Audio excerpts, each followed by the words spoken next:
Hello दोस्तों, कैसे हो आप सब लोग। स्वागत है आप सभी का अपने इस प्यारे से चैनल के ऊपर। तो आज हम कर रहे हैं मिरेकल सीरीज़ क्लास 11th के 11th डे की शुरुआत। पिछले वीडियो के अंदर हमने बिल्कुल ज़ीरो से फिज़िक्स को स्टार्ट किया था। मैंने बेसिक मैथ्स आपको पढ़ाई थी, एंगल क्या होता है, ट्रिग्नोमेट्री, ज्योमेट्री, इसके बारे में हम लोगों ने बात करी थी। आज हम एक दूसरे तरीके के मैथ्स के बारे में बात करेंगे जो कि फ़िज़िक्स के लिए ही ईजाद हुई थी, जिसका मतलब जन्म जो है वो फिज़िक्स की वजह से ही हुआ था। ठीक है, तो आज का हमारा जो टॉपिक होगा, सबसे पहले तो अपन थोड़ी बहुत एलजेब्रा पढ़ेंगे, मतलब एलजेब्रा के थोड़ी बहुत रिजल्ट्स जो कि आपने छोटी क्लासेस के अंदर देखे हुए हैं। And then we will talk about calculus. Calculus का मतलब डिफरेंशिएशन एंड इंटीग्रेशन। पूरी की पूरी कैलकुलस नाम की जो मैथमेटिक्स है ना, उसका जन्म दो अलग अलग लोगों ने अलग अलग जगह पर सेम टाइम पर केवल और केवल फिजिक्स की हेल्प के लिए किया था, और उनमें से एक थे हमारे बाबा न्यूटन। खैर, हमारी जो ये सीरीज़ है, इसका टारगेट क्या है?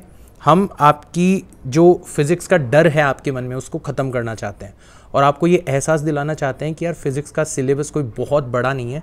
अगर आप थोड़े से स्मार्ट तरीके से पढ़ाई करो तो बहुत कम टाइम के अंदर पूरी की पूरी फिज़िक्स का सिलेबस ख़त्म कर सकते हो, और वो भी बहुत आसानी से, है ना। तो दो चीज़ें होगी इस सीरीज़ के दौरान। एक तो आपका डर खत्म हो जाएगा फिज़िक्स का, एंड ऑब्वियसली फिज़िक्स आपको बहुत छोटा, बहुत प्यारा सब्जेक्ट लगने लगेगा। ठीक है, और अगर एक बार ऐसा हो गया ना, तो यार फिर आप बोर्ड्स भी फोड़ दोगे, नीट का एग्ज़ाम भी फोड़ दोगे, जेईई मेंस का एग्ज़ाम भी फोड़ दोगे। मतलब आपको इस सीरीज़ को रिस्पेक्टिवली किस एग्ज़ाम के लिए यूज़ करना है वो आपको डिसाइड करना है। मेरा काम है आपके फिज़िक्स के डर को दूर करना। चलो तो शुरू करते हैं अपना वीडियो, राइट। तो मैंने सबसे पहले बताया था कि अपन थोड़ी बहुत एलजेब्रा पढ़ेंगे। तो एलजेब्रा हमारे फिज़िक्स के अंदर काम आती रहती है, खासकर न्यूमेरिकल्स के अंदर। तो हमें कुछ रिजल्ट्स पता होने चाहिए, और ये सारे के सारे रिजल्ट्स हमने छोटी क्लासेस के अंदर पढ़े हुए हैं। कौन कौन से रिजल्ट्स हमें पता होने चाहिए? जैसे हमें पता होना चाहिए कि जो x प्लस वाई का होल स्क्वायर होता है वो किसके इक्वल होता है? X square plus Y square plus twice of X plus X into Y के इक्वल होता है।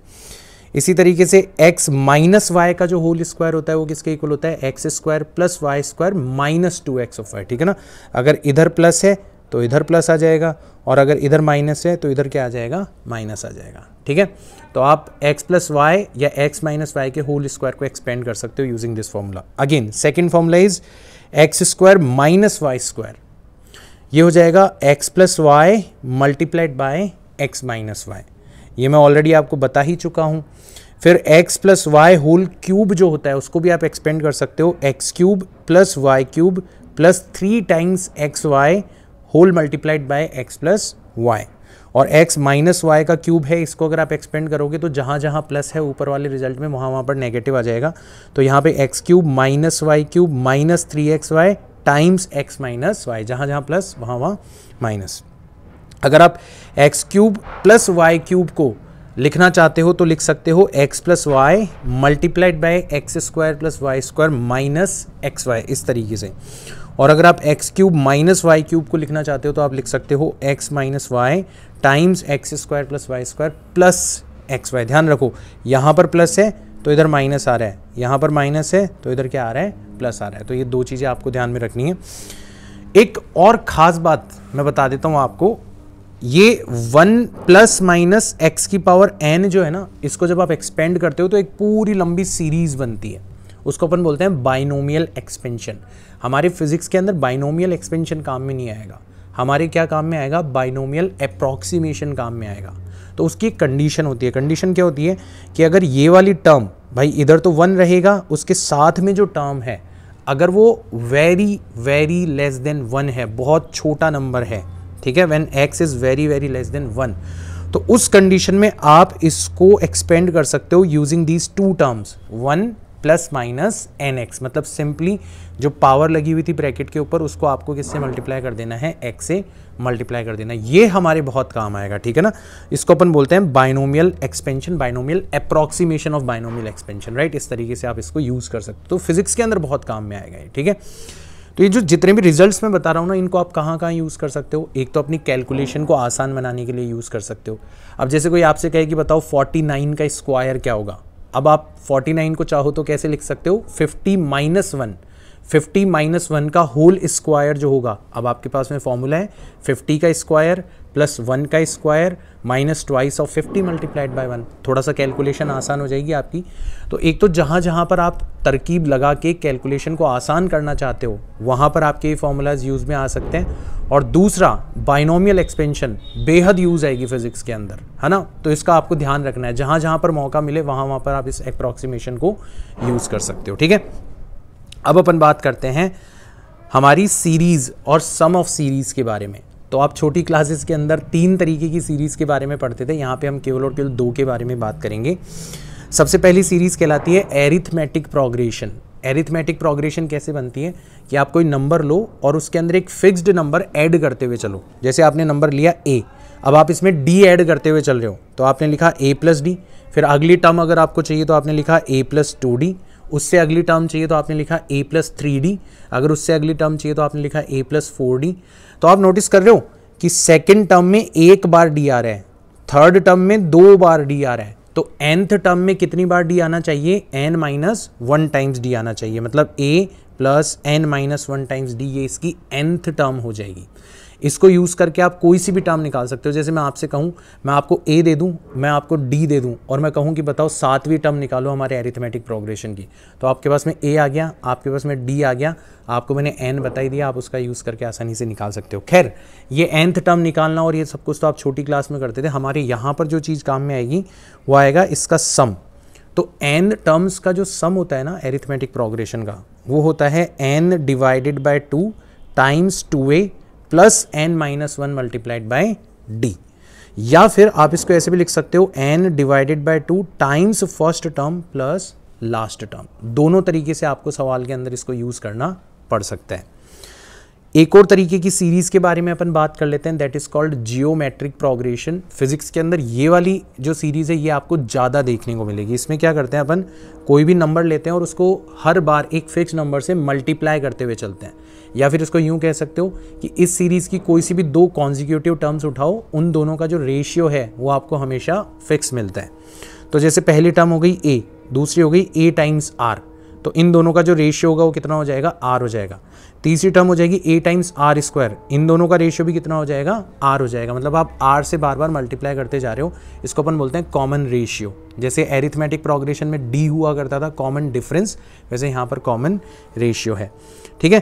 तो आप इसकी nth टर्म देखोगे तो कितनी हो जाएगी? a टाइम्स r की पावर n माइनस 1। कैसे? सेकेंड टर्म में पावर 1 है, थर्ड में पावर 2 है, फोर्थ में 3 है, तो nth में कितनी हो जानी चाहिए? n माइनस 1 हो जानी चाहिए।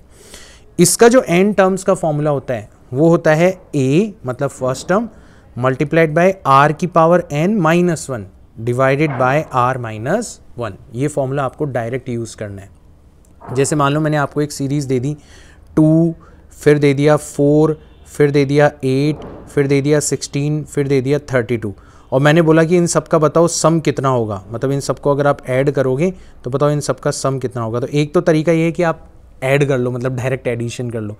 एक आप पहचान जाओगे कि यार ये तो ज्योमेट्रिक प्रोग्रेशन है, हम बार बार 2 से मल्टीप्लाई करते चले जा रहे हैं। तो हमारा a कितना हो गया? 2 हो गया। हमारा r कितना हो गया? 2 हो गया। और हमारी नंबर ऑफ टर्म्स कितनी हो गई? 5 हो गई। तो अब तो हम ये वाला फॉर्मूला लगा सकते हैं आसानी से। तो ये वाला फॉर्मूला लगाएंगे और हमें इस तरीके से पूरा का पूरा सम मिल जाएगा। आप करके देखना, दोनों तरीके से सम करना, एक बार सीरीज़ के थ्रू मतलब जो फॉर्मूला है उसके थ्रू, और एक बार अपने तरीके से ऐड करके देखना, बिल्कुल बराबर रिजल्ट मिलेगा। और इसका भी एक स्पेशल केस है जो कि फिजिक्स में और ज़्यादा यूज़ आने के चांसेस होते हैं, दैट इज़ कि हमें जो जो ज्योमेट्रिक प्रोग्रेशन जो जीपी हमें गिवन होगी उसके अंदर जो कॉमन रेशियो है वो अगर लेस देन 1 होगा। ध्यान रखना, ये वाला फॉर्मूला तभी यूज़ करना है जब हमारा जो कॉमन रेशियो है वो लेस देन 1 हो। अब कॉमन रेशियो लेस देन 1 होने का मतलब क्या है कि हमारी जो टर्म्स है वो छोटी होती चली जा रही है ना। जैसे 2 है, फिर आपने 1/2 से मल्टीप्लाई किया तो 1 आ जाएगा, फिर 1/2 से मल्टीप्लाई किया तो 1/2 आ जाएगा, फिर 1/2 से मल्टीप्लाई किया तो 1/4 आ जाएगा। तो आपके नंबर छोटे होते चले जा रहे हैं। तो ऐसे केस में आप इनफाइनाइट टर्म्स का सम भी निकाल सकते हो और वो आपको फाइनाइट मिलेगा। और उसका फॉर्मूला होगा कितना? बहुत ही आसान है, a divided by 1 minus r। जैसे अगर आपसे कोई कहे कि 1 प्लस 1/2 प्लस 1/4, ऐसे करते करते आप इनफाइनाइट टर्म्स का सम निकालना चाहते हो तो आप बड़ी आसानी से निकाल सकते हो। फर्स्ट टर्म है 1 एंड कॉमन रेशियो है 1/2, तो जब सम करोगे तो ये कितना आ जाएगा आपका 2 आ जाएगा। इस तरीके से आप इसको यूज़ कर सकते हो, राइट। फिर उसके बाद में थोड़ी सी बात कर लेते हैं अपन हमारे क्वाड्रेटिक इक्वेशन के बारे में, जो कि फिजिक्स के अंदर अक्सर इधर उधर यूज़ आती रहती है न्यूमेरिकल्स के अंदर। तो क्वाड्रेटिक इक्वेशन तो पता ही है, ax² + bx + c = 0। ये एक इसकी स्टैंडर्ड फॉर्म है। तो इसमें x की मैक्सिमम पावर कितनी हो सकती है 2, इसके अंदर नंबर ऑफ टर्म्स कितनी होती है 3, एक x² वाली होती है, एक x वाली होती है और एक कांस्टेंट टर्म होती है, ठीक है। तो सबसे पहले तो इसका जो सॉल्यूशन है वो आप क्वाड्रेटिक फॉर्मूला या फिर श्रीधराचार्य फॉर्मूला यूज़ करके फाइंड आउट कर सकते हो। तो x की जो वैल्यू हो जाएगी वो हो जाएगी -b, मतलब जो भी x का कोफिशिएंट है वो, plus √(b² - 4ac) divided by 2a, या फिर x हो जाएगा -b minus √(b² - 4ac) divided by 2a। मतलब क्वाड्रेटिक इक्वेशन है तो हमारे 2 रूट्स निकलेंगे, है ना। एक रूट ये वाला होगा और एक रूट ये वाला होगा। इसके अलावा भी आप बहुत सारे मेथड सीखते हो, जैसे आप मिडिल टर्म को स्प्लिट करके क्वाड्रेटिक इक्वेशन को सॉल्व करना सीखते हो, आप कंप्लीटिंग दी स्क्वायर वाले मेथड से क्वाड्रेटिक इक्वेशन को सॉल्व करना सीखते हो, ठीक है। तो जो मेथड आपको अच्छा लगे उस मेथड से आप सॉल्व कर सकते हो। बट जो इंपॉर्टेंट चीज़ है वो मैं आपको बता देता हूँ। यहाँ पर ये वाली जो चीज़ है ना रूट के अंदर, √(b² - 4ac), ये बहुत इंपॉर्टेंट है। ये जो b² - 4ac है, इसकी वैल्यू अगर पॉजिटिव होगी, ग्रेटर देन 0 होगी, तो आपके जो रूट्स होंगे वो रियल होंगे और डिफरेंट होंगे। अगर b² - 4ac की वैल्यू 0 होगी तो आपके रूट्स रियल होंगे और आपस में इक्वल होंगे। और अगर b² - 4ac की वैल्यू लेस देन 0 होगी तो भाई नेगेटिव नंबर्स का तो रूट अपन कर नहीं सकते, यानी कि पक्का हमारे रूट्स जो हैं वो क्या हो जाएंगे, इमेजिनरी रूट्स हो जाएंगे। तो फिजिक्स के नज़रिए से हम कहेंगे कि हमारे रूट्स एग्जिस्ट ही नहीं करेंगे, ठीक है ना। अब ये भी देखो कि अगर आप दोनों रूट्स का सम करोगे ना तो वो हमेशा आपको किसके बराबर मिलेगा, -b/a के बराबर मिलेगा। और अगर आप दोनों का प्रोडक्ट करोगे तो वो हमेशा किसके बराबर मिलेगा, c/a के बराबर मिलेगा। रूट्स सेम होंगे अगर b² - 4ac किसके इक्वल हो जाए, 0 के इक्वल हो जाए, और रूट्स एग्जिस्ट नहीं करेंगे अगर b² लेस देन 4ac हो जाए, मतलब b² - 4ac जो है वो आपका नेगेटिव हो जाए, ठीक है। छोटी छोटी बातें मगर सारी चीज़ें याद दिलाना ज़रूरी है फिजिक्स के रास्ते पर आगे बढ़ने से पहले। अब अपन बात करते हैं हमारे मेन टॉपिक के बारे में, दैट इज़ डिफरेंशिएशन। बहुत सारे बच्चे ऐसे हैं, बिलीव मी, बहुत सारे बच्चे ऐसे हैं जिनको डिफरेंशिएशन और इंटीग्रेशन की वजह से ही फिजिक्स से नफरत होती है। मतलब अगर उनसे आप पूछो कि यार फिजिक्स में तुम्हें क्या मोशन मैकेनिक्स, ग्रेविटेशन, रोटेशन अच्छा लगता है, तो वो बोलेंगे अच्छा लगता है यार, मतलब सारी चीज़ें वही तो है जो हमारे चारों तरफ हो रही है, तो फिर फिजिक्स से नफरत क्यों है। तो वो बोलेंगे कि सर न्यूमेरिकल करते टाइम पे हमें डिफरेंशिएशन करना पड़ता है, इंटीग्रेशन करना पड़ता है, इस वजह से दिक्कत है हमें। तो आज के वीडियो के बाद में तुम्हारी ये सारी दिक्कतें खत्म हो जाएगी, क्योंकि मैं आपको दिखाऊंगा कि डिफरेंशिएशन क्या होता है, मैं आपको फील करवाऊंगा कि डिफरेंशिएशन क्या होता है, इसकी ज़रूरत क्या है, इसका मतलब क्या है। तो ध्यान से सीखने की कोशिश करना, ठीक है ना। तो सबसे पहले तो डिफरेंशिएशन का मतलब क्या होता है। देखो, डिफरेंशिएशन की कहानी शुरू होती है 2 वेरिएबल से। जब भी कोई एक चीज़ किसी दूसरी चीज़ के ऊपर डिपेंड करती है, ठीक है, उन दोनों के बीच में एक वेल डिफाइंड रिलेशन होता है, तो उनको अपन डिपेंडेंट वेरिएबल बोलते हैं। जैसे मान लो हमारी कोई क्वांटिटी है y और वो किसके ऊपर डिपेंड कर रही है, x के ऊपर डिपेंड कर रही है। मैं एक रियल टाइम एग्जांपल दूं आपको, तो आपके नीट के अंदर कितने मार्क्स आने वाले हैं ये एक क्वांटिटी है ना। किसी के 120 आएंगे, किसी के 130 आएंगे, किसी के 140 आएंगे, किसी के 160 आएंगे। ये एक क्वांटिटी है और ये किसके ऊपर डिपेंड करती है कि आप मिरेकल सीरीज़ के कितने वीडियोस दिल से देखते हो। जो जितने नंबर ऑफ वीडियोस ज़्यादा देखेगा उसके ज़्यादा मार्क्स आएंगे, जो कम देखेगा उसके कम मार्क्स आएंगे। तो डायरेक्ट रिलेशन हो गया, नीट के अंदर आपके कितने मार्क्स आने वाले हैं डायरेक्ट रिलेटेड है कि आप मिरेकल सीरीज़ के वीडियोस को कितना दिल से देख रहे हो। मतलब जो सेल्फ स्टडी कर रहे हैं उनके बारे में बोल रहा हूँ, ऐसा नहीं है कि मिरेकल सीरीज़ के वीडियोस देखने से ही नंबर आएंगे, बट ऐसे बहुत सारे एग्जाम्पल आप अपने चारों तरफ देख सकते हो, ठीक है ना। जैसे टेम्परेचर को ले लो, है ना, तो दिन के टाइम के ऊपर डिपेंड करता है टेम्परेचर। सुबह सुबह टेम्परेचर कम होता है, फिर जैसे जैसे दिन चढ़ता चला जाता है वैसे वैसे टेम्परेचर बढ़ता चला जाता है। तो टेम्परेचर एक तरीके से दिन के टाइम के ऊपर डिपेंड करता है। ऐसे बहुत सारे एग्जाम्पल है, बहुत ही सारे एग्जाम्पल है, ठीक है ना।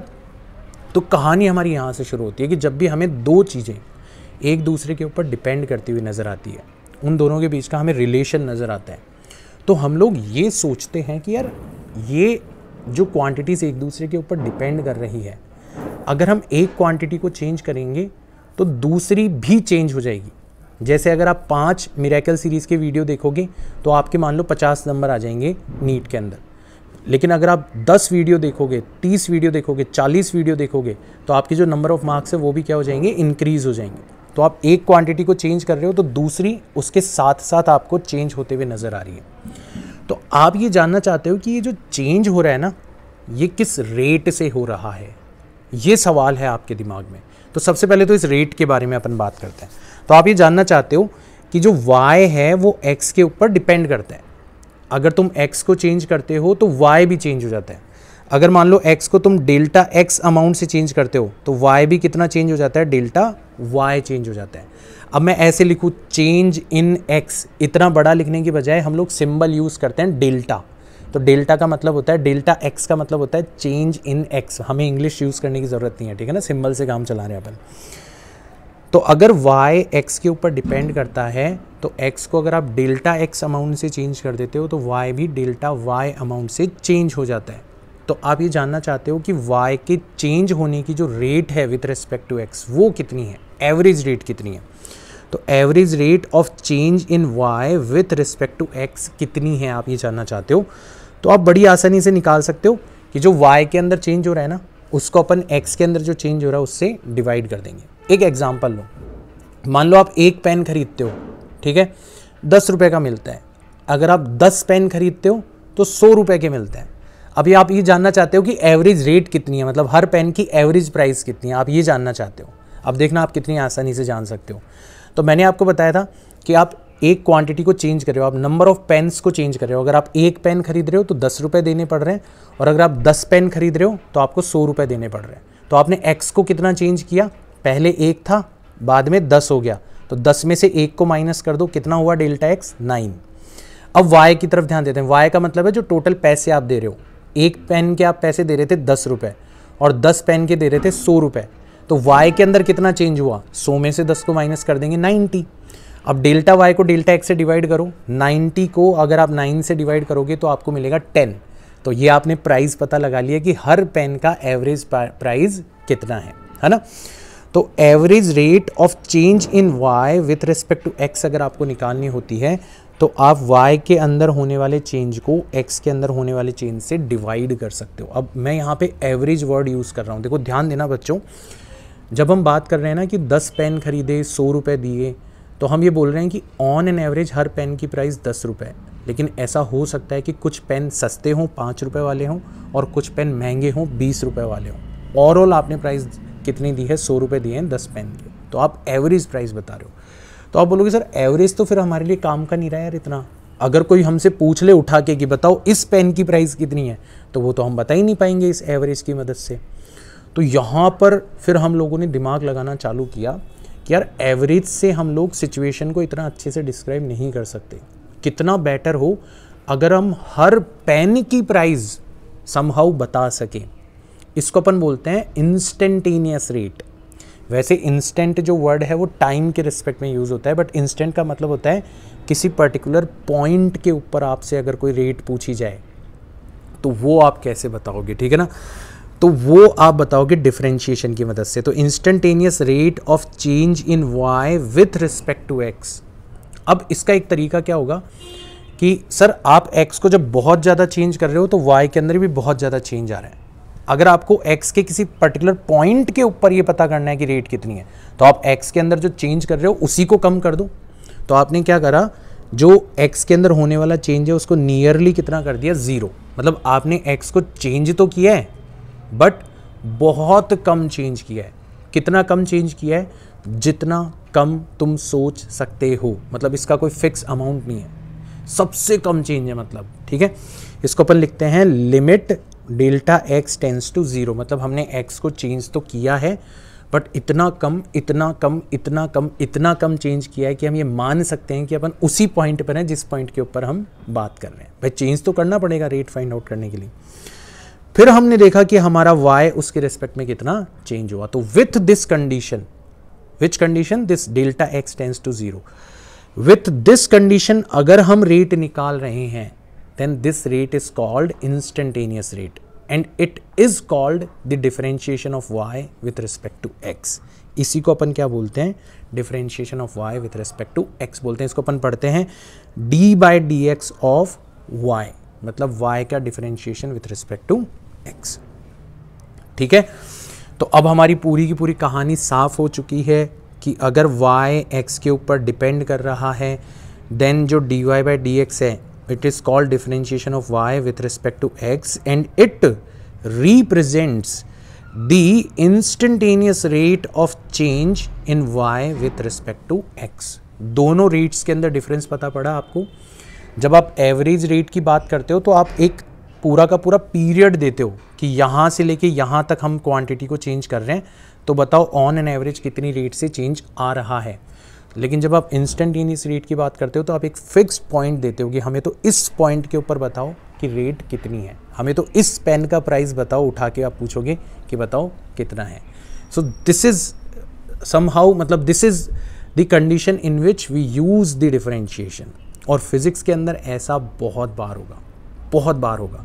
जैसे आप यहाँ से जयपुर से स्टार्ट करते हो और दिल्ली जाते हो, है ना।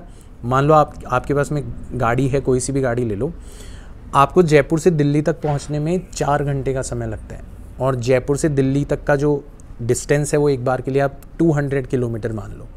तो आपसे कोई पूछे कि बताओ आप एवरेज किस स्पीड से आ रहे हो, तो आप बड़ी आसानी से निकाल दोगे, टोटल डिस्टेंस को टोटल टाइम से आप डिवाइड कर दोगे। लेकिन असल में क्या हुआ है, आपने बहुत बार ब्रेक भी लगाए हैं, बहुत बार आपने अपनी कार को धीमा भी किया है, बहुत बार जब खुली सड़क मिली है तो आपने कार को बहुत तेज़ी से भी चलाया है, यानी कि आपने हर इंस्टेंट पर अपनी स्पीड को चेंज किया है। तो अगर कोई आपसे पूछे कि इंस्टेंटेनियस स्पीड कितनी होगी, है ना, जब आप निकले थे उसके 1 घंटे बाद में इंस्टेंटेनियस स्पीड कितनी थी, 1.5 घंटे बाद में इंस्टेंटेनियस स्पीड कितनी थी, 2.5 घंटे बाद में इंस्टेंटेनियस स्पीड कितनी थी, तो इसका जवाब आपको किसके थ्रू देना पड़ेगा, डिफरेंशिएशन के थ्रू देना पड़ेगा। तो यहाँ पर डिफरेंशिएशन हमारा काम आता है। तो अब आपको पता पड़ गया ना, फिजिक्स में बहुत सारी क्वांटिटीज़ जो है ना वो रेट की फॉर्म में डिफाइंड है। जैसे वेलोसिटी हो गया, एक्सेलरेशन हो गया, फोर्स हो गया, टॉर्क हो गया, ये तमाम जितनी भी क्वांटिटीज़ है ना ये सब रेट्स हैं। तो जहाँ जहाँ पर जिस फिजिकल क्वांटिटी को हम एज अ रेट डिफाइन करेंगे वहाँ पर हमें डिफरेंशिएशन और इंटीग्रेशन को यूज़ करना ही पड़ेगा, उससे आप बच नहीं सकते। ये चीज़ आपको ध्यान में रखनी है, ठीक है। तो अब हमें पता पड़ गया कि डिफरेंशिएशन का मतलब क्या है। अब हम थोड़ा सा और काम की बात कर लेते हैं कि अगर हमें y और x के बीच का रिलेशन दिया हुआ हो तो हम डिफरेंशिएशन करेंगे कैसे। मतलब तो हमें समझ में आ गया, बट एज अ प्रोसीजर हम डिफरेंशिएशन कैसे परफॉर्म करेंगे। तो y और x के बीच का रिलेशन आपको 2 तरीके से दिया जा सकता है। एक तो फंक्शन की फॉर्म में दिया जा सकता है, आपको दिया जा सकता है कि y = x² + 3।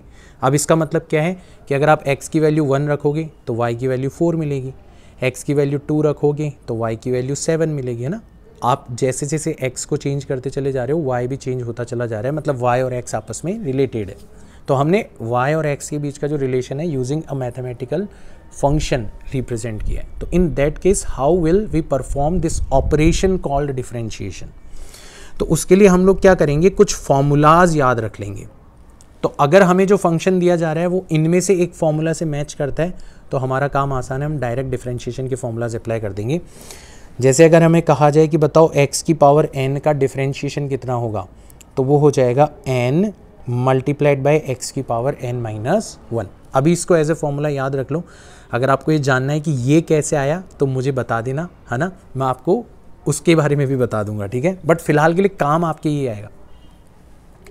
अच्छा, मान लो अगर अपन n की जगह 1 रख दें और ये वाला फॉर्मूला लगाएं तो ये हो जाएगा 1 × x की पावर 1-1, मतलब 1 × x की पावर 0, और x की पावर 0 का मतलब होता है 1। ध्यान रखना, किसी भी नंबर की पावर 0 लेते हो ना आप तो उसका मतलब 1 होता है, ठीक है। तो अगर आप केवल x का डिफरेंशिएशन करते हो तो आपको कितना मिलेगा, 1 मिलेगा। और देखो, अगर आप कोई कांस्टेंट टर्म का डिफरेंशिएशन करते हो, अब अगर कोई टर्म कांस्टेंट है इसका मतलब वो चेंज नहीं होने वाली, और जब कोई चीज़ चेंज होने ही नहीं वाली तो फिर डिफरेंशिएशन का क्या लेना देना, मतलब उसका डिफरेंशिएशन आपको कितना मिलेगा, 0 मिलेगा, ठीक है। अगर आप यहाँ पर n की जगह -1 रख देते हो, यानी कि 1/x का डिफरेंशिएशन करते हो, 1/x का मतलब हो जाएगा x की पावर -1, तो फॉर्मूले के अकॉर्डिंग आएगा, पावर आ जाएगी आगे, x की पावर हो जाएगी -1, मतलब -1 x की पावर -2 मतलब -1 अपॉन एक्स स्क्वायर, ये इसका डिफरेंशिएशन हो जाएगा। ठीक है, तो 1 अपॉन एक्स का भी डिफरेंशिएशन आप डायरेक्ट याद रख लो कितना होता है, -1 अपॉन एक्स स्क्वायर होता है।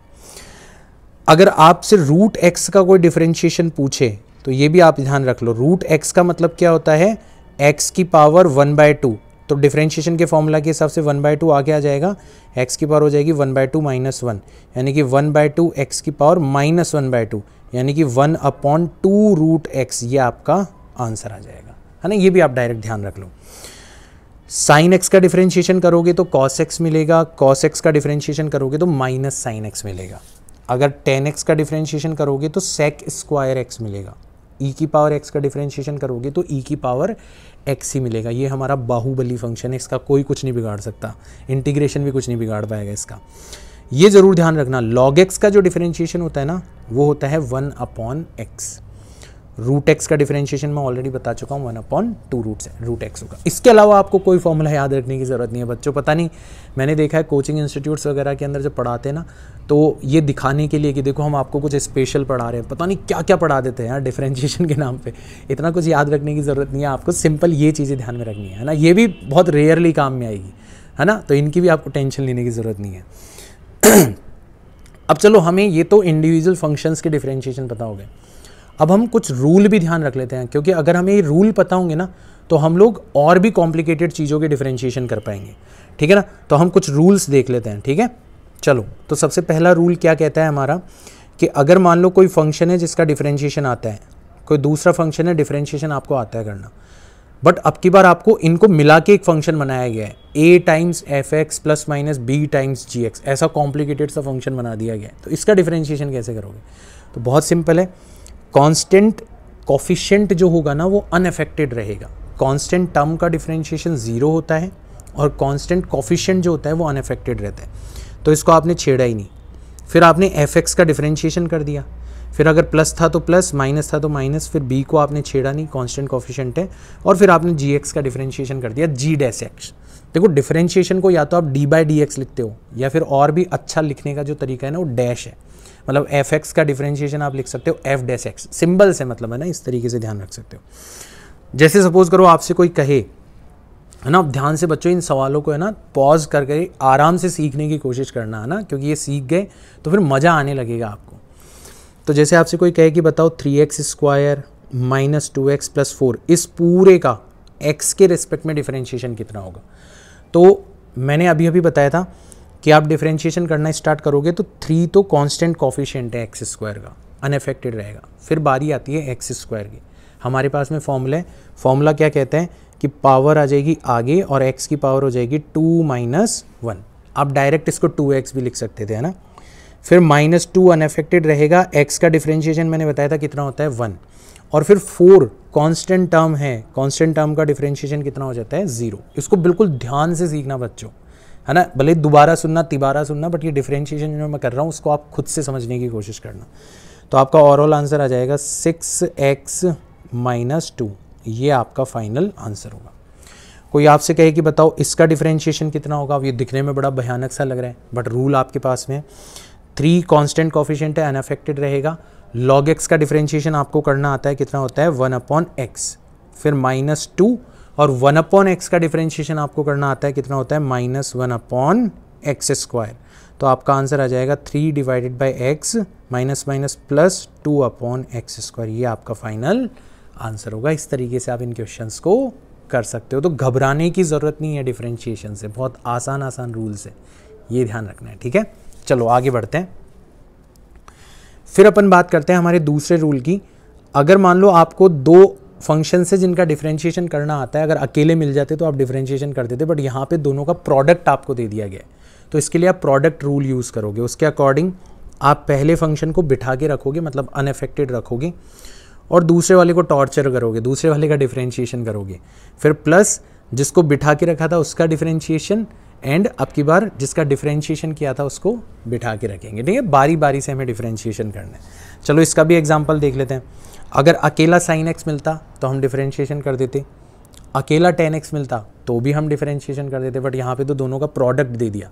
बट घबराने की ज़रूरत नहीं है, हमें तो प्रोडक्ट रूल आता है। तो प्रोडक्ट रूल के अकॉर्डिंग हम साइन एक्स को बिठा के रखेंगे और tan x का डिफरेंशिएशन करेंगे, जो कि कितना हो जाएगा, sec स्क्वायर x हो जाएगा। फिर हम tan x को बिठा के रखेंगे और sin x का डिफरेंशिएशन करेंगे, जो कितना हो जाएगा, cos x हो जाएगा। बस हमारा काम आसान हो गया। तो इसको आप सिंप्लीफाई कर सकते हो, अदरवाइज यहीं पे छोड़ सकते हो। आप इसको लिख सकते हो sin x, sec square x को लिख सकते हो आप 1/cos स्क्वायर x, कल ही बताया था ट्रिग्नोमेट्री के अंदर, प्लस tan x को आप लिख सकते हो sin x upon cos x multiplied by cos x। तो फर्दर और सिंप्लीफाई हो जाएगा, आप इसको कर सकते हो, ठीक है ना, वो आपके ऊपर है। इसका डिफरेंशिएशन करते हैं अपन, एक्स स्क्वायर लॉग एक्स का डिफरेंशिएशन करते हैं। तो सबसे पहले एक्स स्क्वायर को बिठा के रखेंगे, लॉग एक्स का डिफरेंशिएशन हो जाएगा 1/x, और फिर लॉग एक्स को बिठा के रखेंगे और एक्स स्क्वायर का डिफरेंशिएशन हो जाएगा ट्वाइस ऑफ एक्स। तो ये हो जाएगा x plus twice of x log x, ये हमारा फाइनल आंसर आ जाएगा। अब आप बोलोगे सर ये डिफरेंशिएशन क्या हमें फिजिक्स में करने पड़ेंगे क्या? कभी नहीं करने पड़ेंगे आपको, मतलब आपको तो बिल्कुल सिंपल डिफरेंशिएशन करने पड़ेंगे, जैसे एक्स स्क्वायर का करना पड़ गया, एक्स क्यूब का करना पड़ गया, साइन एक्स का करना पड़ गया, कॉस एक्स का करना पड़ गया। इससे ज़्यादा आपको डिफरेंशिएशन करने की ज़रूरत नहीं पड़ेगी। फिर मैं ये रूल्स क्यों सिखा रहा हूँ? केवल और केवल आपका कॉन्फिडेंस इंक्रीज़ करने के लिए, कि आप मतलब ये तैयार हो जाओ कि हमें डिफरेंशिएशन कुछ भी दे दो, हम सबका डिफरेंशिएशन कर देंगे। इस तरीके से तैयार करना चाहता हूँ, इसलिए मैं सिखा रहा हूँ, है ना। अच्छा, अब अपन जानते हैं हमारे डिवीज़न रूल के बारे में। तो अगर अकेला fx मिलता तो हम डिफरेंशिएशन कर देते, अकेला gx मिलता तो हम डिफरेंशिएशन कर देते, बट यहाँ पे तो दोनों का डिवीज़न दे दिया गया है। अब दोनों का डिवीज़न दे दिया गया है तो फिर हमारा काम जो है, हम लोग यहाँ पर डिवीज़न रूल से काम निकालेंगे। तो डिवीज़न रूल में ध्यान रखना फिक्स होता है कि सबसे पहले जो डिनोमिनेटर में फंक्शन है ना, उसको हम अनअफेक्टेड रखते हैं, और जो न्यूमरेटर के अंदर फंक्शन है उसका डिफरेंशिएशन करते हैं। फिर माइनस साइन आता है, फिर न्यूमरेटर वाले फंक्शन को बिठा के रखते हैं और डिनोमिनेटर वाले फंक्शन का अपन डिफरेंशिएशन करते हैं, एंड फिर डिनोमिनेटर में जो फंक्शन है उसका अपन क्या कर देते हैं, स्क्वायर कर देते हैं। जैसे एक एग्जांपल देखो कि मान लो आपको cot x का डिफरेंशिएशन करना है। अब cot x को सबसे पहले तो आप क्या लिखोगे, cos x divided by sin x। आपको cos x का भी डिफरेंशिएशन करना आता है, sin x का भी डिफरेंशिएशन करना आता है, मतलब आप यहाँ पे डिवीज़न रूल लगा सकते हो। तो डिवीज़न रूल के अकॉर्डिंग क्या होगा, सबसे पहले जो डिनोमिनेटर में फंक्शन है उसको आप बिठा के रखोगे, और जो न्यूमरेटर में फंक्शन है उसका डिफरेंशिएशन करोगे। तो cos x का डिफरेंशिएशन होता है आपका माइनस sin x, ठीक है। फिर माइनस, अब जो न्यूमरेटर में फंक्शन है उसको बिठा के रखोगे और जो डिनोमिनेटर में फंक्शन है उसका डिफरेंशिएशन करोगे। तो sin x का डिफरेंशिएशन कितना होता है, cos x होता है, डिवाइडेड बाय जो डिनोमिनेटर में फंक्शन है उसका square, that is sin square x। अब देखो हमारा काम आसान हो गया, ऊपर आ जाएगा minus sin square x minus cos square x divided by sin square x। अगर आप माइनस साइन बाहर निकालोगे तो एक जानी पहचानी चीज़ आपको दिखाई देगी, sin square x plus cos square x divided by sin square x। अब ये sin square x plus cos square x किसके इक्वल होता है, 1 के इक्वल होता है। तो -1/sin स्क्वायर x, इसका मतलब माइनस cosec स्क्वायर x, ये इसका हमारा डिफरेंशिएशन हो जाएगा। तो tan x का डिफरेंशिएशन sec स्क्वायर x कैसे आया, ये अब आप खुद निकाल सकते हो, और मैं रिकमेंड करूंगा कि आपको करना चाहिए। यार अब तो मन कर रहा होगा ना आपका कि यार हाँ हम कर सकते हैं यार, एक बार हमको खुद को ट्राई करना चाहिए। तो एक बार ट्राई करना, मज़ा आएगा आपको यार। चीज़ों को सीखने में जो मज़ा आता है ना, वो मज़ा और किसी चीज़ के अंदर आता ही नहीं है, ये चीज़ आप ध्यान रखो, ठीक है। अब अपन एक ऐसे रूल के बारे में बात करते हैं जिसके बारे में अक्सर आपको डिफरेंशिएशन के नाम पर डराया जाता है। हालांकि ये रूल फिज़िक्स के अंदर बहुत ज़्यादा यूज़ नहीं होता, बट फिर भी इस रूल को सीखना ज़रूरी है क्योंकि ये आपका कॉन्फिडेंस इंक्रीज़ करेगा। इसको अपन बोलते हैं चेन रूल। अब नाम पे मत जाना, बेसिकली इसमें क्या करते हैं अपन, कंपोजिट फंक्शंस का डिफरेंशिएशन करते हैं। मतलब फंक्शन के अंदर फंक्शन के अंदर फंक्शन के अंदर फंक्शन अगर दिया जाए तो आप उसका भी डिफरेंशिएशन कर सकते हो यूजिंग दिस रूल। तो आपको क्या दिया जाएगा, आपको f of g of h of x दिया जाएगा। अगर अकेला fx दिया जाता आप डिफरेंशिएशन कर देते, अकेला gx दिया जाता कर देते, अकेला hx दिया जाता कर देते, बट यहाँ पे f के अंदर g के अंदर h दिया हुआ है, तो आप इसका डिफरेंशिएशन कैसे करोगे। बहुत आसान रूल है, चेन बना लो आप, ठीक है, f of g of h of x ऐसे लिख लो, ठीक है ना। फिर उसके बाद में सबसे पहले f का डिफरेंशिएशन करो तो हो जाएगा f डैश, बाकी चीज़ एज इट इज़ रहने दो। फिर बारी आएगी g का डिफरेंशिएशन करो, आगे की चीज़ एज इट इज़ रहने दो।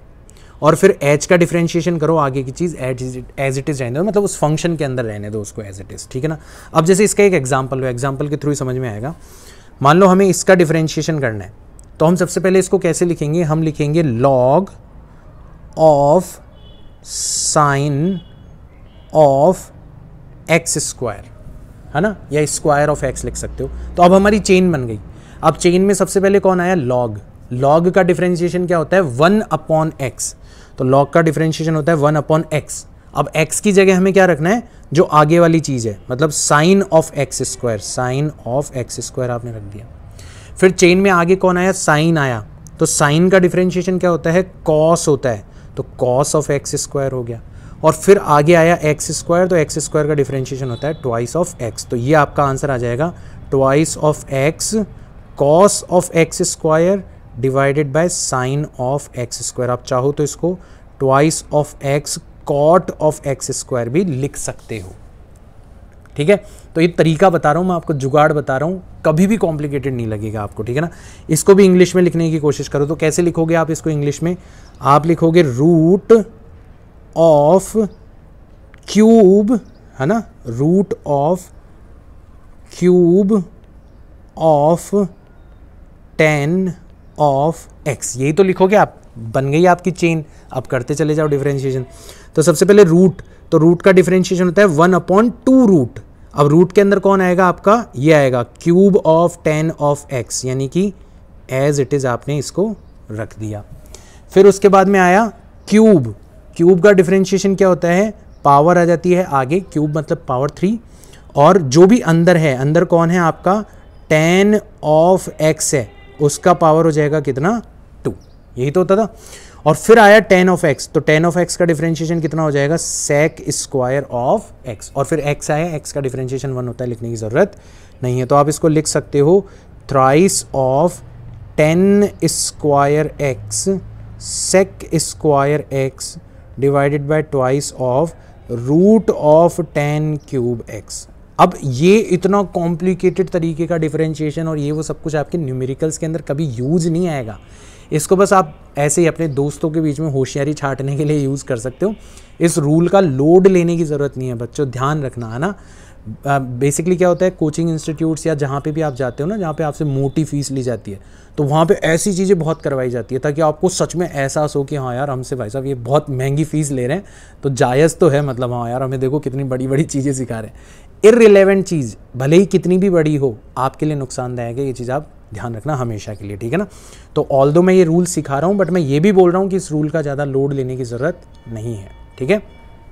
चलो फिर अपन बात करते हैं कि मान लो हमारे जो y और x के बीच का रिलेशन है, इसको मैथमेटिकल फंक्शन की फॉर्म में ना देके एक ग्राफ की फॉर्म में दे दिया जाए, तो क्या हो, तो भी हम डिफरेंशिएशन कर पाएंगे या नहीं कर पाएंगे। सबसे पहला सवाल तो ये है कि ग्राफ आखिर में होता क्या है। जैसे मैथमेटिकल फंक्शन का काम होता है दो क्वांटिटीज़ के बीच का रिलेशन रिप्रेजेंट करना, वैसे ही बच्चों ग्राफ का भी मतलब यही होता है। ग्राफ में भी बेसिकली आप क्या करते हो, एक क्वांटिटी को एक्स एक्सिस पे प्लॉट करते हो, एक को वाई के ऊपर प्लॉट करते हो, और अल्टीमेटली आप ग्राफ के थ्रू यही तो बताना चाहते हो ना कि एक्स की इस पर्टिकुलर वैल्यू पर वाई की वैल्यू कितनी है। उन्हीं पॉइंट्स को तो ज्वाइन करके आप ग्राफ ड्रॉ करते हो।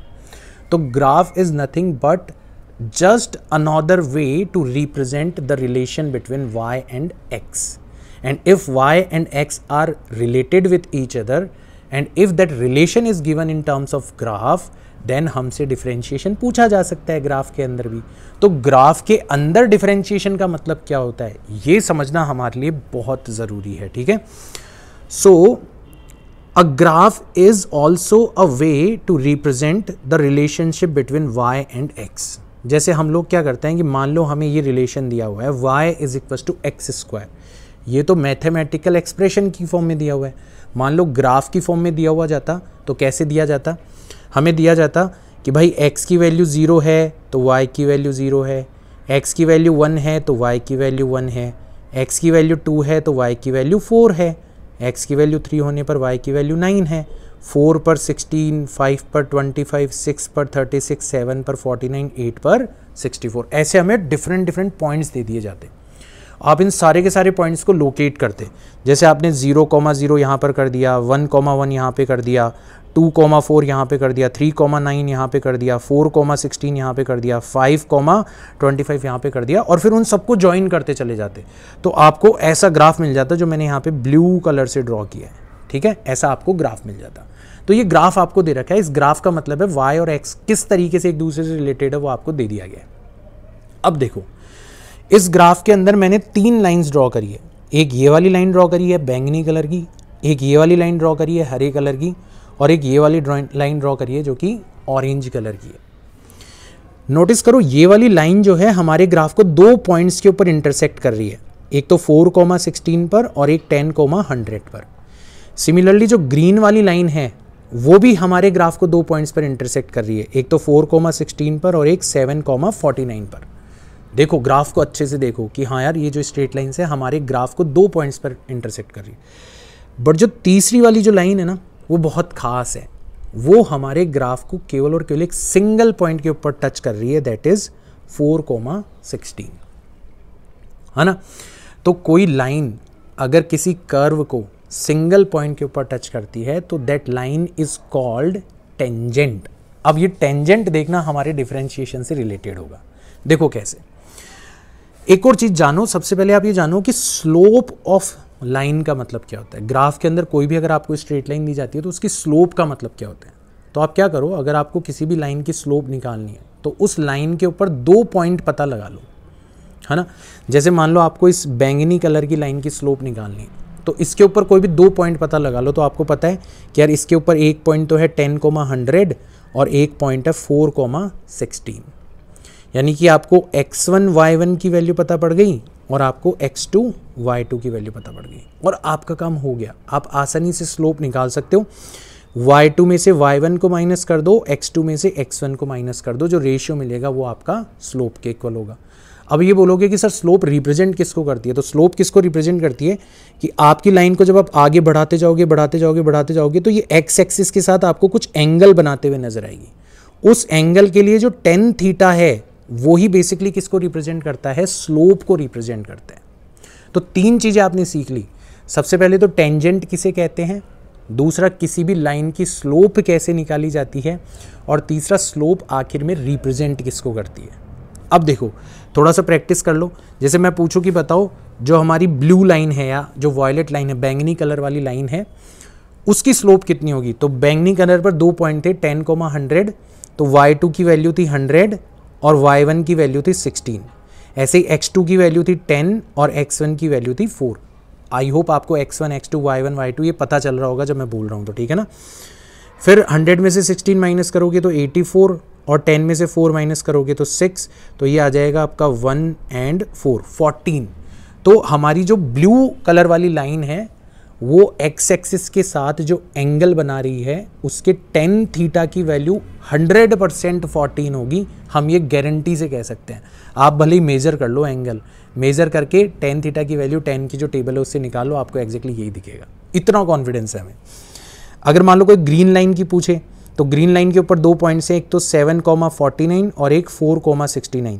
तो y2 हो गया आपका 49, y1 हो गया आपका 16, x2 हो गया आपका 7, x1 हो गया आपका 4। 49 में से 16 गए, 49 माइनस 10, 39 माइनस 6 करोगे तो 33 डिवाइडेड बाई 3 दैट इज 11। यानी कि पक्का हमारी जो ग्रीन कलर वाली लाइन है वो एक्स एक्सिस के साथ जो एंगल बना रही है उसके tan थीटा की वैल्यू कितनी होगी, 11 होगी। अब देखना समस्या, और अब मैं आपको डिफरेंशिएशन का रूल बताऊंगा। कोई आपसे पूछे कि बताओ हमारे टेंजेंट की स्लोप क्या होगी। अब भाई साहब टेंजेंट के साथ समस्या ये है कि टेंजेंट तो हमारे कर्व को एक ही पॉइंट के ऊपर टच करती है, हमें दूसरा पॉइंट पता ही नहीं है, हम कैसे फाइंड आउट करेंगे स्लोप। तो यहाँ पर आपको ध्यान रखना है कि जो स्लोप ऑफ द टेंजेंट होती है वो पक्का किसके बराबर होती है, डिफरेंशिएशन एट दैट पॉइंट के बराबर होती है। आपको 2 पॉइंट नहीं मिल रहे, घबराने की ज़रूरत नहीं है। आप आपके ग्राफ का जो मैथमेटिकल फंक्शन है उसका डिफरेंशिएशन करो और उस डिफरेंशिएशन की वैल्यू उस पर्टिकुलर पॉइंट के ऊपर निकाल लो। तो आपको पता है आपका ग्राफ क्या था, y is equal to X square. तो एक्स स्क्वायर का डिफरेंशिएशन करोगे तो कितना आएगा, ट्वाइस ऑफ एक्स, यानी कि ट्वाइस ऑफ एक्स आपको किस पॉइंट के ऊपर टेंजेंट फाइंड आउट करनी है, 4,16 पर। तो यहाँ पर x की वैल्यू क्या है, 4 इंटू 2 करोगे तो कितना आ जाएगा आपका, 8 आ जाएगा।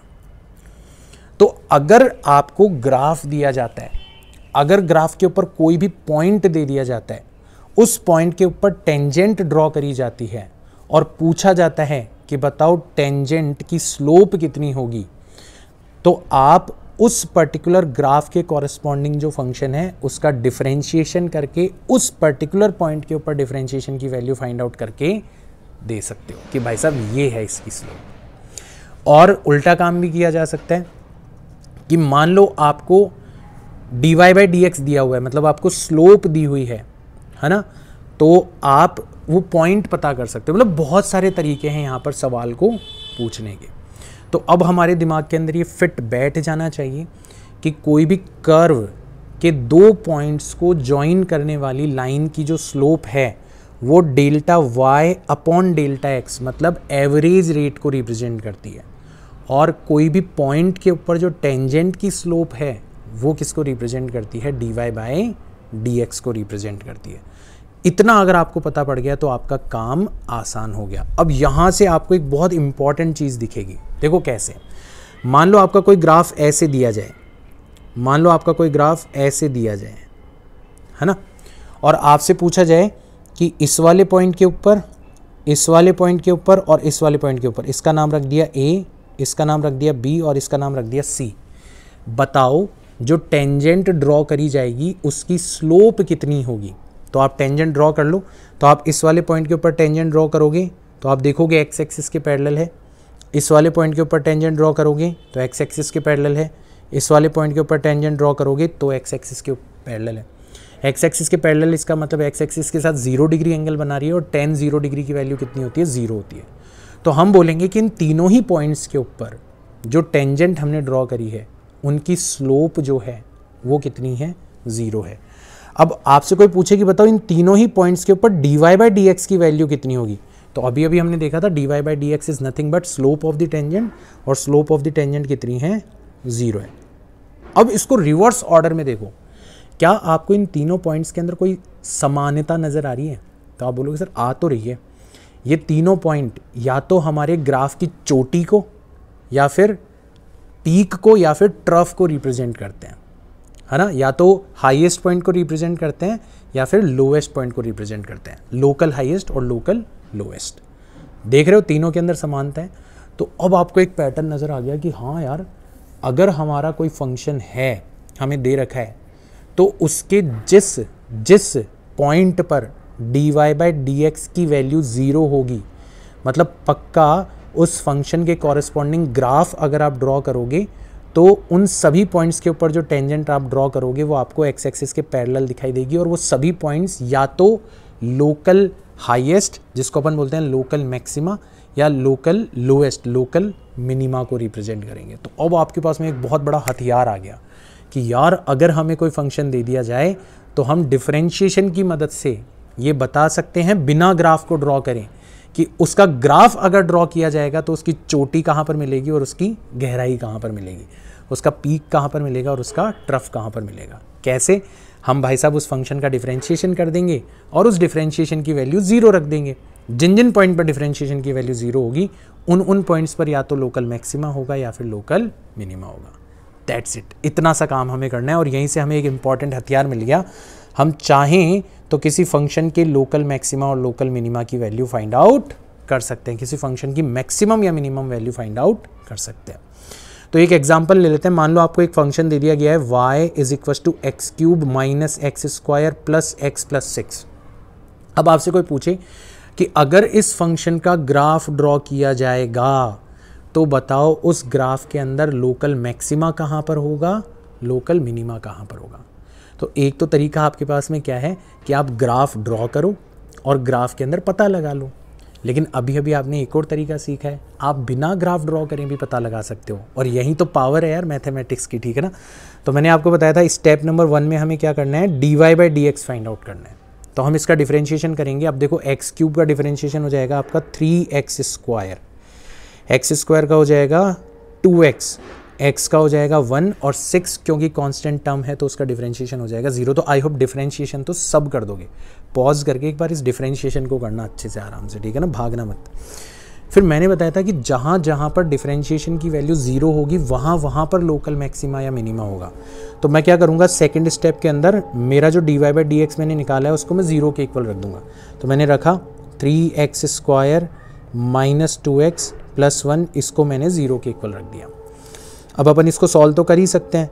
तो 3x² माइनस 2x को मैं लिख दूंगा minus 3x plus x plus 1 is equal to 0। तो x कॉमन ले लूँगा, 3x कॉमन ले लूँगा तो अंदर बचेगा x minus 1 plus minus 3x plus 1। एक काम करो, थोड़ा सा अपना सवाल जो है कैलकुलेशन के हिसाब से आसान हो जाएगा। मैं थोड़ा सा डेटा चेंज कर देता हूँ, मैं यहाँ पे माइनस कर देता हूँ, ठीक है ना। तो आपकी इक्वेशन अच्छी बन जाएगी जिसका सॉल्यूशन आसानी से निकल जाए, ठीक है। तो आपको फंक्शन दिया हुआ था x³ minus x² minus x plus 6। तो आपने सबसे पहले तो उसका डिफरेंशिएशन करा 3x² माइनस 2x माइनस 1, फिर उसको 0 के इक्वल रख दिया। तो 3x² minus 2x minus 1 is equal to 0। तो अब आप इसको लिख सकते हो 3x² minus 3x plus x minus 1। अब सही अपनों ने मिडिल टर्म स्प्लिट करिए। 3x कॉमन आ गया तो अंदर बचा x माइनस 1 प्लस 1 कॉमन आ गया, अंदर बचा x minus 1 is equal to 0। इसका मतलब 3x plus 1 and x minus 1 इन दोनों का प्रोडक्ट 0 होगा। इसका मतलब दो वैल्यूज़ मिलेगी, एक तो मिलेगी x की वैल्यू -1/3 और एक मिलेगी x की वैल्यू 1। तो इन दोनों पॉइंट्स पर लोकल मैक्सिमा या लोकल मिनिमा एग्जिस्ट कर सकते हैं। अब आप अगर मेरे पीछे पड़ जाओगे, नहीं सर हमें तो एग्जैक्टली बताओ कि किस पॉइंट पर तो मैक्सिमा है और किस पॉइंट पर मिनिमा है, तो उसका भी तरीका है। उसके लिए आपको क्या करना पड़ेगा, डिफरेंशिएशन करना पड़ेगा, जिसको अपन बोलते हैं डबल डिफरेंशिएशन, ठीक है ना। तो अगर हमें एग्जैक्टली ये पता लगाना है कि किस पॉइंट पर मैक्सिमा है और किस पॉइंट पर मिनिमा है, तो हम लोग क्या करेंगे, हम डबल डिफरेंशिएशन करेंगे। और डबल डिफरेंशिएशन करने के बाद में अपन चेक करेंगे क्या कि हमारे डबल डिफरेंशिएशन की वैल्यू पॉजिटिव आ रही है या डबल डिफरेंशिएशन की value for that given point negative आ रही है। अगर डबल डिफरेंशिएशन की वैल्यू पॉजिटिव आ रही है तो पक्का उस पॉइंट के ऊपर मिनिमा होगा, और डबल डिफरेंशिएशन की वैल्यू नेगेटिव आ रही है तो पक्का उस पॉइंट के ऊपर क्या होगा, मैक्सिमा होगा। एग्जाम्पल के थ्रू समझो, हमने dy/dx निकाला था, कितना मिला था हमें, 3x² माइनस 2x माइनस 1 मिला था। हम डबल डिफरेंशिएशन करते हैं, इसका दोबारा से डिफरेंशिएशन करते हैं तो कितना मिलेगा, 6x माइनस 2 मिलेगा। अब हमें दो पॉइंट मिले थे, एक तो मिला था at x is equal to -1/3। तो हम देखेंगे -1/3 रखने पर वैल्यू कितनी मिलेगी, 6 इंटू -1/3 -2 दैट इज -4। कैसी वैल्यू मिल रही है, नेगेटिव, मतलब पक्का यहाँ पर क्या होना चाहिए, मैक्सिमा होना चाहिए। तो अब हमें पता पड़ गया कि इस पॉइंट के ऊपर क्या एग्जिस्ट करता है, मैक्सिमा एग्जिस्ट करता है। दूसरा वाला पॉइंट पकड़ो, at x is equal to 1 पकड़ो, तो वैल्यू हो जाएगी 6 टाइम्स 1 माइनस 2, यानी कि 4, 6 माइनस 2 करोगे तो +4, क्योंकि पॉजिटिव वैल्यू है यानी कि पक्का इस पॉइंट के ऊपर क्या एग्जिस्ट करना चाहिए, मिनिमा। इस पॉइंट के ऊपर क्या एग्जिस्ट करता है, आपका मिनिमा एग्जिस्ट करता है। तो देखा डिफरेंशिएशन की मदद से अपन क्या क्या कर सकते हैं। हम कोई भी फंक्शन हमें दे दिया जाए, हम बिना उसका ग्राफ प्लॉट करे ये बता सकते हैं कि उस फंक्शन का लोकल मैक्सिमा कहाँ पर होगा, लोकल मिनिमा कहाँ पर होगा, उस ग्राफ की मैक्सिमम वैल्यू कहाँ पर होगी, मिनिमम वैल्यू कहाँ पर होगी, ये भी हम पता लगा सकते हैं। भाई जहाँ पर मैक्सिमा होगा ना, उस पॉइंट को आप अपने फंक्शन के अंदर रख दो तो आपको जो y की वैल्यू मिलेगी वो मैक्सिमम वैल्यू हो सकती है, और जहाँ पर मिनिमा है उसको आप अपने फंक्शन के अंदर रख दो, जो वैल्यू मिलेगी y की वो हो सकता है मिनिमम वैल्यू। ज़रूरी नहीं है, हो सकता है, ठीक है ना। बट फिलहाल के लिए इतना आपको पता होना चाहिए कि हाँ यार, जब भी हमें किसी भी चीज़ की मैक्सिमम या मिनिमम वैल्यू निकालनी होती है तो हम लोग मैक्सिमा मिनिमा वाला कॉन्सेप्ट यूज़ करते हैं, और मैक्सिमा मिनिमा वाले कॉन्सेप्ट के अंदर हम लोग क्या करते हैं, डिफरेंशिएशन का यूज़ करते हैं। सर ने जो एग्जैक्ट स्टेप्स बताए हैं उनका हम लोग यूज़ करते हैं, तो हमारा काम बेहद आसान हो जाता है। यहाँ तक की बात अगर आपको समझ में आ गई तो फिर आपको डिफरेंशिएशन के अंदर कभी कोई दिक्कत नहीं आएगी। पूरी की पूरी फिजिक्स के अंदर आपकी 11th गुजर जाएगी, आपकी 12th गुजर जाएगी, आप नीट जेई का एग्ज़ाम भी फोड़ दोगे, ठीक है ना। हालांकि जेई वालों को मैं रिकमेंड करूंगा कि कैलकुलस को बहुत अच्छे से पढ़ो, बहुत मज़ेदार सब्जेक्ट है, ठीक है ना। बट इतना अगर आपने पढ़ लिया तो कम से कम फिजिक्स के अंदर आपको कभी भी डिफरेंशिएशन के अंदर दिक्कत महसूस नहीं होगी।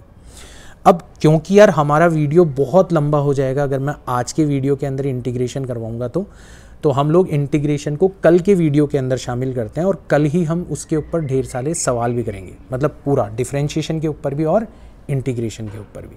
तो ऐसा पहली बार हो रहा है कि मैंने जो कुछ भी प्लान किया है उसको मैं 2 हिस्सों में डिवाइड कर रहा हूँ। मैंने प्लान किया था कि मैं सब कुछ एक ही वीडियो के अंदर पढ़ाऊँगा, बट बहुत लंबा हो जाएगा, हो सकता है आप कंफ्यूज भी हो जाओ, तो इसलिए अब मैं मेरा प्लान थोड़ा सा चेंज कर रहा हूँ। एक वीडियो एक्स्ट्रा होगा बट आपको अच्छे से समझ में आएगा। मुझे पता है कि यार इन चीज़ों को अच्छे से समझना बहुत ज़रूरी है ना, अदरवाइज़ मैं इस तरीके का स्टेप नहीं उठाता।